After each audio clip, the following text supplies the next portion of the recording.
పని ఎవరైనా చేస్తే వచ్చి మళ్ళా రిబ్బన్ కటింగ్ చేసి పోతాడు.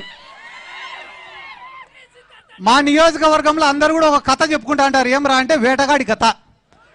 ఒక వేటగాడు ఉన్నాడంట, భయంకరమైన భీకరమైన యుద్ధం చేసి అడవిలో పులిని చంపినాడంట. చంపిన తర్వాత పాపం వేటగాడికి కూడా బాగా దెబ్బలు తగిలినాయంట. ఆ దెబ్బలకు ఆ నొప్పులకు తట్టుకోలేక ఆడి నుంచి వెళ్ళిపోతే తర్వాత చంద్రబాబు నాయుడు లాంటి వాడు వచ్చినాడు. ఆడికి వచ్చి ఆ పులిగుండే గోర్లు పళ్ళు అన్ని ఎత్తుకొని పోయి నేనే చంపినది నేను నేడంతా. అట్ట ఏ ఒక్క పని కూడా ఈ రాష్ట్రంలో వాళ్ళు చేయరు. ఎందుకంటే ఇక్కడ గొప్పగా వాళ్ళు ఏం చెప్పుకుంటారంటే ఇంకొకటి హెచ్ఎన్ఎస్ఎస్ పనుల గురించి చెప్పుకుంటారు. హెచ్ఎన్ఎస్ఎస్ పనులు ఎన్టీ రామారావు గారిది ఆలోచన అయితే, అడ్మినిస్ట్రేటివ్ శాంక్షన్ ఇచ్చింది వాళ్ళైతే, దానిలో పూర్తి చేసిందంతా కూడా వైఎస్ రాజశేఖర రెడ్డి గారు అప్పుడు ఉన్నటువంటి కాంగ్రెస్ ప్రభుత్వం. అంతే తప్ప చంద్రబాబు నాయుడుకు దానికి ఎటువంటి సంబంధం కూడా లేదు. అలాగనే ఈరోజు మీరు ఏమన్నా అడగండి, తప్పించుకునేటివే ఉంటాయి తప్ప సమాధానం చెప్పారు. లడ్డు గురించి అడిగినామంటే తప్పించుకుంటారు, మనోళ్ళ పైన దాడులు చేస్తారు. మా ఊర్లో పాపం అందరి పోయి సార్ యూరియా కొరత ఉంది సార్ అంటే, రే వద్దురా మీకే మంచిది కాదు క్యాన్సర్ వస్తుంది అన్నారు. అంటే ఇంకా ఎవడు యూరియా గురించి అడగకూడదు. ఏం సార్ 18 ఏళ్ళు దాటిన మహిళలకు అందరికి 1500 ఇస్తారంటే, ఏం చేసుకుంటారమ్మా నా దగ్గర ఉంటే భద్రంగా ఉంటాయి అవన్నీ అంటాడు. అంటే ఏ మాట మాట్లాడినా కూడా అబద్ధమే తప్ప ఇంకొకటి లేదు.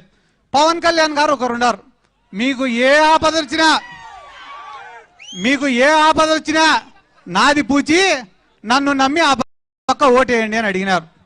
పాపం నమ్మి ఓటేస్తే 2 సంవత్సరాలు అయింది, ఈ రోజు వరకు మా నియోజకవర్గాల పక్కకు కూడా రాలేన్నాం.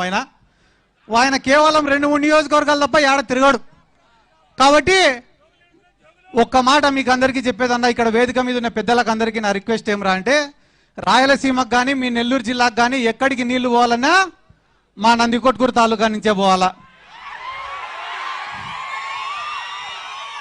ఇట్లా గోరుకల్లు రిజర్వాయర్కు పోవాలన్నా, అవుకు రిజర్వాయర్కు పోవాలన్నా, జిఎన్ఎస్ఎస్ ప్రాజెక్టు కింద ఉండే 11 రిజర్వాయర్లకు, గండికోటకు కానీ వామికొండకు కానీ సర్వరాయ సాగర్ కానీ మన 11 ప్రాజెక్టులు జిఎన్ఎస్ కింద పోవాలన్నా, కేసీ కెనాల్కు నీళ్లు పోవాలన్నా, నిప్పులవాగు ద్వారా కేసీ కెనాల్కు పోవాలన్నా, మీకు వెలిగోడ రిజర్వాయర్కు పోవాలన్నా, బ్రహ్మం సాగర్కు నీళ్లు పోవాలన్నా, కంటలేరుకు నీళ్లు పోవాలన్నా, సోమశీలకు నీళ్లు పోవాలన్నా, చివరికి మెడ్రాస్కు నీళ్లు పోవాలన్నా కూడా మా నందికొట్కూరు తాలూకా నుంచే పోవాలా.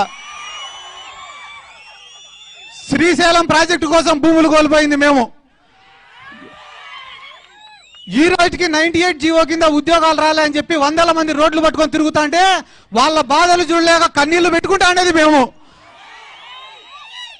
ఇంతమందికి నీళ్ళు ఇచ్చి ఇన్ని భూములు ఇచ్చి ఈ రోజు మా ప్రాంతంలో నిలబడే ప్రాజెక్టులు ఎందుకు పనికిరావంటే, మాట్లాడే వాళ్ళు మా నియోజకవర్గాలలోకి వస్తే చెప్పులతోటి చీపుర్లతోటి ఖచ్చితంగా తంతామని కూడా చెప్తున్నాం.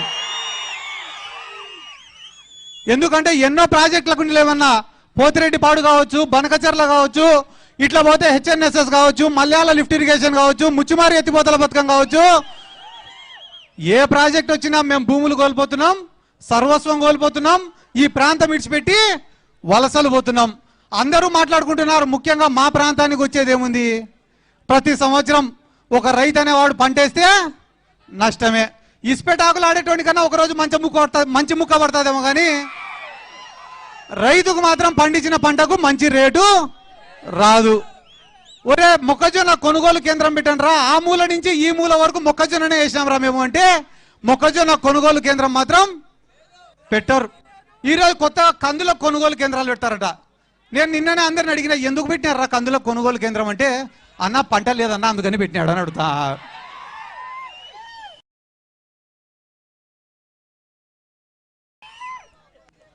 కాబట్టి ఇంకా పెద్దలు చాలా మంది ఒక 2-3% డబ్బులు ఉండే వాళ్ళు ఉన్నారు, కానీ వాళ్ళు అవతల పార్టీలో ఉన్నారన్నా. కాబట్టి 2-3% డబ్బులు ఉండే వాళ్ళు ఉన్నారు, కానీ వాళ్ళు అవతల పార్టీలో ఉన్నారన్నా. కాబట్టి వ్యవసాయం లాభసాటి కన్నా జరగాల, లేదా ఏమైనా పరిశ్రమలన్నా రావాలా, లేదా వ్యవసాయానికి సంబంధించిన పరిశ్రమలన్నా రావాలా, లేదా ఒక అగ్రికల్చర్ యూనివర్సిటీ రావాలా. మీలాంటి పెద్దలు పోయి జగన్ సార్కు చెప్తేనే మా లాంటి వాళ్ళ కష్టాలు తీరుతాయన్నా.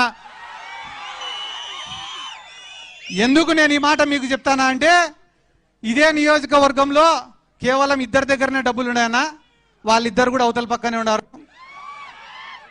వాళ్ళకేం లే, నేను ఏడైనా కనిపిస్తే నా మీద విమర్శలు చేయడం తప్ప వేరేదేం చేత కాదు. కాబట్టి నా సిన్సియర్ రిక్వెస్ట్ అన్న, మీరే జగన్ సార్ దగ్గరికి తీసుకుపోవాలా. ఈ నందికొట్కూరు నియోజకవర్గం అంటే నిజంగానే చెప్తానన్నా, ఏవో 2-3 తప్పిదాల వల్ల ఓడిపోయినాం తప్ప వైఎస్ఆర్ కాంగ్రెస్ పార్టీకి కంచుకోటన్న మా నందికొట్కూరు నియోజకవర్గం.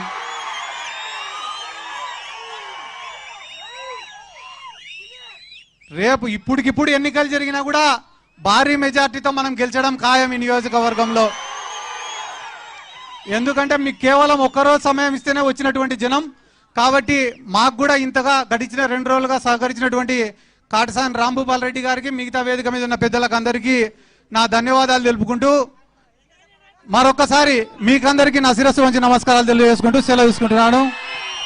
జై జగన్, జై జగన్, జై